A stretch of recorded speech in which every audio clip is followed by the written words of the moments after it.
Accounting को समझने से पहले बिजनेस की हिस्ट्री को समझ लेते हैं। बिजनेस की शुरुआत कैसे हुई और इसके प्रकार, और बिजनेस में अकाउंटिंग की ज़रूरत क्यों पड़ने लगी। हम कह सकते हैं कि बिजनेस की शुरुआत बार्टर सिस्टम से हुई। कई वर्ष पहले लोग अपनी आवश्यकताओं को उस टाइम पर उपलब्ध संसाधनों को आदान प्रदान से पूरा करते थे, लेकिन उस टाइम पर लिमिटेड रिसोर्सेज होते थे। कारोबार एक गांव के अंदर ही सीमित रहते थे। रिसोर्सेज शेयर करने वाले लोग भी एक दूसरे को जानते थे और वो ट्रांजैक्शन छोटे समय के लिए होते थे। इसीलिए हमें उस टाइम पर रिकॉर्डिंग करने की ज़रूरत नहीं पड़ती थी। अब हम बिजनेस का दूसरा फेज़ यानी कि स्मॉल एंड मीडियम बिजनेस के बारे में बात करते हैं।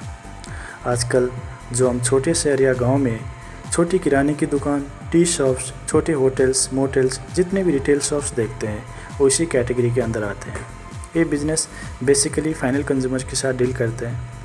ऑब्वियसली नंबर ऑफ़ कस्टमर्स पहले से ज़्यादा होते हैं, लोगों की आवश्यकताएं भी दिन प्रतिदिन बढ़ती रहती है, तो दिन प्रतिदिन नए नए प्रोडक्ट्स या सर्विसेज मार्केट में दिखने को मिलते हैं।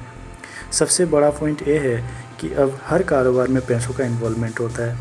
अब हम हर बिजनेस ट्रांजैक्शन की रिकॉर्डिंग भी करते हैं। छोटे व्यापारी रिकॉर्डिंग तो करते हैं, पर वो अकाउंटिंग रूल्स को फॉलो नहीं करते हैं। एक छोटी सी डायरी बनाकर उसी में अपना हिसाब किताब मेंटेन करते हैं। अब बात करते हैं तीसरी कैटेगरी यानी कि लार्ज साइज बिजनेस ऑर्गेनाइजेशंस की। For example companies like Reliance, Tata, Apple, जितने भी कंपनीज या और बड़े बिजनेस हैं वो सारे इसी कैटेगरी के अंदर आते हैं। ये पूरे कंट्री लेवल या पूरे वर्ल्ड लेवल में बिजनेस करते हैं। ये लार्ज नंबर ऑफ़ कस्टमर को सर्विस प्रोवाइड करते हैं। For example metro, train, banks को देख लीजिए, ये डेली हज़ारों कस्टमर्स को सर्विस प्रोवाइड करते हैं। ये बिजनेस ऑर्गेनाइजेशन अकाउंटिंग रूल्स को फॉलो करके ट्रांजैक्शंस की रिकॉर्डिंग करते हैं। अब हम सिस्टमेटिक वे ऑफ अकाउंटिंग क्या होता है इसको समझ लेते हैं। इसको समझने से पहले हम बिजनेस प्रोसेस को समझ लेते हैं। फॉर एग्जांपल मेरा एक गारमेंट स्टोर है और मैं अपना सामान किसी मैन्युफैक्चरिंग कंपनी से परचेज़ करता हूँ। फॉर एग्जांपल कोई भी अदर बिजनेस ऑर्गेनाइजेशन, और मैं उस सामान को अपने कस्टमर को सेल करता हूँ। हमें पता है कि बिज़नेस करने का मेन पर्पस प्रॉफिट कमाना है, जिसके लिए हम बहुत सारे खर्चे करते हैं और इनकम कमाते हैं। अब इस प्रोसेस में क्या क्या चीज़ें इन्वॉल्व्ड है वो देखते हैं। सबसे पहला तो एसेट्स। हमने बिजनेस में जो भी चीज़ें लगाई वो सारे इसी के अंदर आएंगे। For example building, machine, furniture, goods, cash etcetera. और दूसरा पार्टीज़। इसका मतलब जिन लोगों से हम बिज़नेस डील करते हैं वो सारे इसके अंदर आएंगे। For example seller, purchaser, customer etcetera.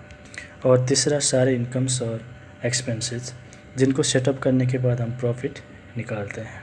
For example sales, purchase.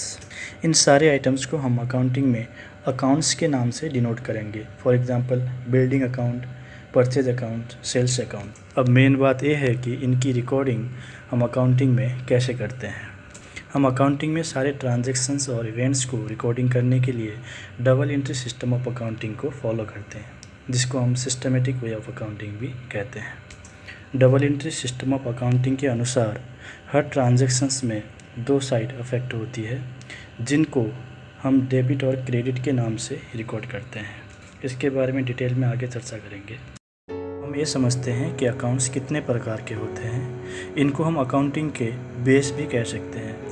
Accounts basically 3 प्रकार के होते हैं: पर्सनल अकाउंट्स, रियल अकाउंट्स और नॉमिनल अकाउंट्स। अब हम इनको डिटेल में समझते हैं। सबसे पहला है पर्सनल अकाउंट्स।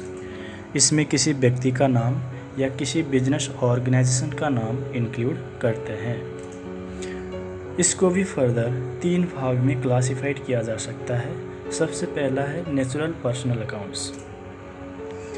इसमें सारे नेचुरल पर्सन या इंडिविजुअल्स के नाम आते हैं। For example Ram, Hari, Geeta, Sita etcetera. दूसरा है आर्टिफिशियल पर्सनल अकाउंट्स। इसमें सारे बिजनेस ऑर्गेनाइजेशंस के नाम इंक्लूड होते हैं। पर्सन्स की डेफिनेशन में आर्टिफिशियल पर्सन्स भी इंक्लूड है। For example Reliance company, Tata company, Hindustan Unilever और कोई और कंपनी। थर्ड कैटेगरी है रिप्रेजेंटेटिव पर्सनल अकाउंट्स की। ये एक्चुअली ऊपर दिए हुए नेचुरल या आर्टिफिशियल पर्सन्स को रिप्रेजेंट करता है। फॉर एग्जांपल एक्सिस बैंक ने किंगफिशर कंपनी को लोन दिया। यहाँ लोन रिप्रेजेंटेटिव पर्सनल अकाउंट्स है, ये एक्सिस बैंक को रिप्रेजेंट कर रहा है। पर्सनल अकाउंट्स में जर्नल एंट्री रिकॉर्डिंग का रूल है, जिसको मिलता है उसको डेबिट करो और जो देता है उसको क्रेडिट करो। Debit the receiver, credit the giver. और दूसरा है रियल अकाउंट। इस कैटेगरी के अंदर वो सारे एसेट्स जिनको बिजनेस में यूज किया जाता है वो आते हैं। इनको भी फर्दर दो भाग में डिवाइड किया जा सकता है।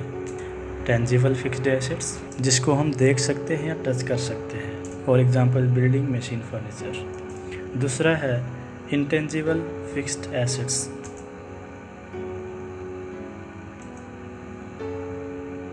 इनको हम देख नहीं सकते बट ये बिजनेस में एग्जिस्ट करते हैं। For example goodwill, copyright, brand, patent. इनको भी मार्केट में सेल परचेज किया जा सकता है।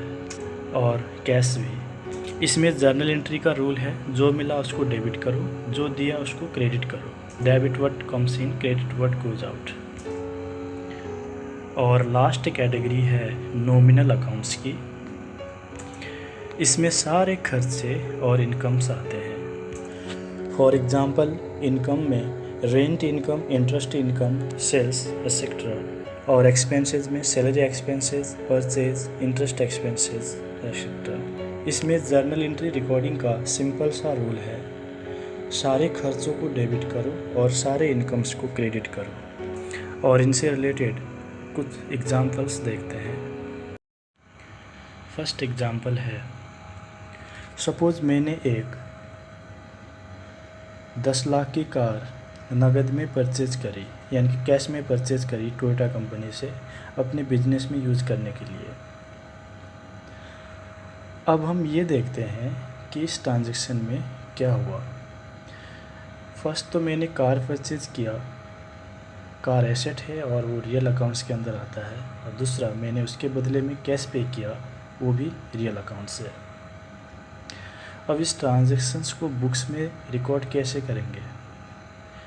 डेबिट कार अकाउंट्स को करेंगे और क्रेडिट कैश अकाउंट्स को करेंगे, क्योंकि हमने पढ़ा है रियल अकाउंट्स में जर्नल एंट्री का rule debit what comes in, credit what goes out होता है। कार हमारे बिजनेस में आई और कैश हमारे बिजनेस से चला गया। अब हम दूसरा एग्जाम्पल देखते हैं। मैंने वो टोयोटा की कार रीना को 8 लाख में सेल कर दिया उधार में, यानी कि क्रेडिट में। अब इस ट्रांजैक्शन में क्या हुआ वो देखते हैं। मैंने अपनी बिजनेस की कार रीना को सेल कर दिया और मैंने उस कार को उधार में सेल किया है। इसमें अकाउंटिंग रूल क्या कहता है? कार एक एसेट्स है, वो रियल अकाउंट के अंदर आती है। तो रियल अकाउंट्स का रूल है debit what comes in, credit what goes out. Reena personal accounts के अंदर आती है, जिसमें रूल है debit the receiver, credit the giver. यहाँ कार बिजनेस से गई है तो उसको हम क्रेडिट करेंगे, और वो कार रीना को मिली है तो रीना अकाउंट्स को हम डेबिट करेंगे। तो जर्नल एंट्री होगी debit Reena accounts, credit car accounts. अब हम थर्ड एग्जांपल देखते हैं। सपोज़ मेरी एक मोबाइल की शॉप है और मैंने 3 मोबाइल्स अपने कस्टमर हरी को 50,000 में उधार में बेच दिया। अब इस ट्रांजैक्शन में क्या हुआ वो देखते हैं। मैंने मोबाइल फ़ोन्स कस्टमर को बेचा और मैंने वो मोबाइल फ़ोन्स उधार में बेचा। जर्नल एंट्री का रूल क्या कहता है? सेल ऑफ मोबाइल फ़ोन्स मेरा इनकम है और वो नॉमिनल अकाउंट्स के अंदर आता है, जिसका रूल है incomes and gains are credited. और दूसरा, मैंने वो मोबाइल फ़ोन्स हरी को क्रेडिट में सेल किया है तो हरी पर्सनल अकाउंट्स है, जिसका रूल है debit the receiver, credit the giver. और इसमें जर्नल एंट्री क्या होगी वो देख लेते हैं। डेबिट हरी अकाउंट्स, क्रेडिट सेल्स अकाउंट्स। अब क्वेश्चन ये उठता है कि हमने फर्स्ट और सेकंड एग्जाम्पल में कार को रियल अकाउंट क्यों माना, और थर्ड एग्जाम्पल में मोबाइल फ़ोन्स को नॉमिनल अकाउंट मान के सेल्स अकाउंट्स में रिकॉर्ड क्यों किया, इवन वो दोनों ही एसेट्स तो है।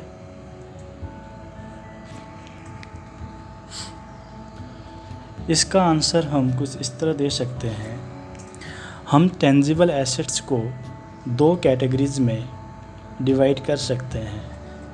एक तो टेंजिबल फिक्स्ड एसेट्स, दूसरा tangible current assets. Tangible fixed assets,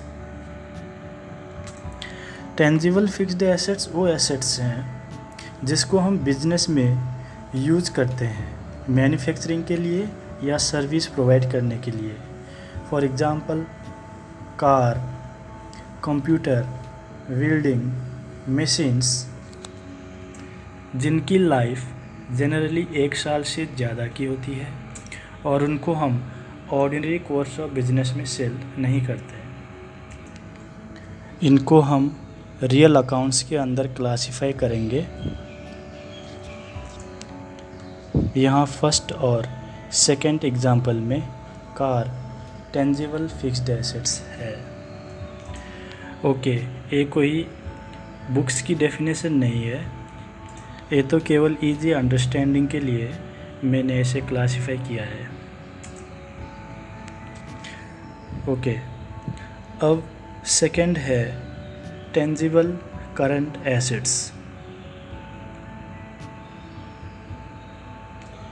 tangible current assets वह एसेट्स है जिनको हमने सेल करने के पर्पस के लिए बिजनेस में रखा है, जिनको अकाउंटिंग लैंग्वेज में गुड्स भी कहा जाता है। इन सिंपल लैंग्वेज, जिस प्रोडक्ट में हम बिजनेस या ट्रेडिंग करते हैं उसको हम टेंजिबल करंट एसेट्स कहेंगे। इनकी लाइफ जनरली 1 साल से कम की होती है। इसका मतलब ये नहीं कि उनकी यूज़फुल लाइफ 1 साल से कम की है। Useful life may be greater than 1 year. इनको हम नॉमिनल अकाउंट्स के अंदर क्लासिफाई करेंगे।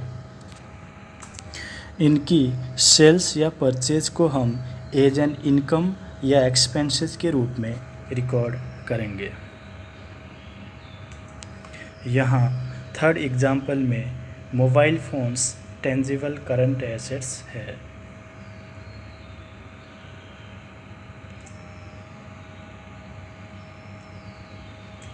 अब हम कुछ एसेट्स के एग्जाम्पल देखते हैं जो एक कंपनी के लिए टेंजिबल करंट एसेट्स हो सकते हैं तो दूसरे कंपनी के लिए टेंजिबल फिक्स्ड एसेट्स हो सकते हैं।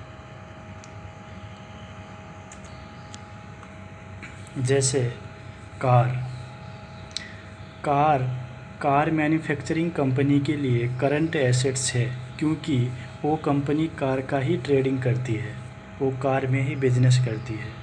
लेकिन अदर कंपनीज़ के लिए वो फिक्स्ड एसेट्स है क्योंकि वह कार अपने बिजनेस में यूज़ करते हैं।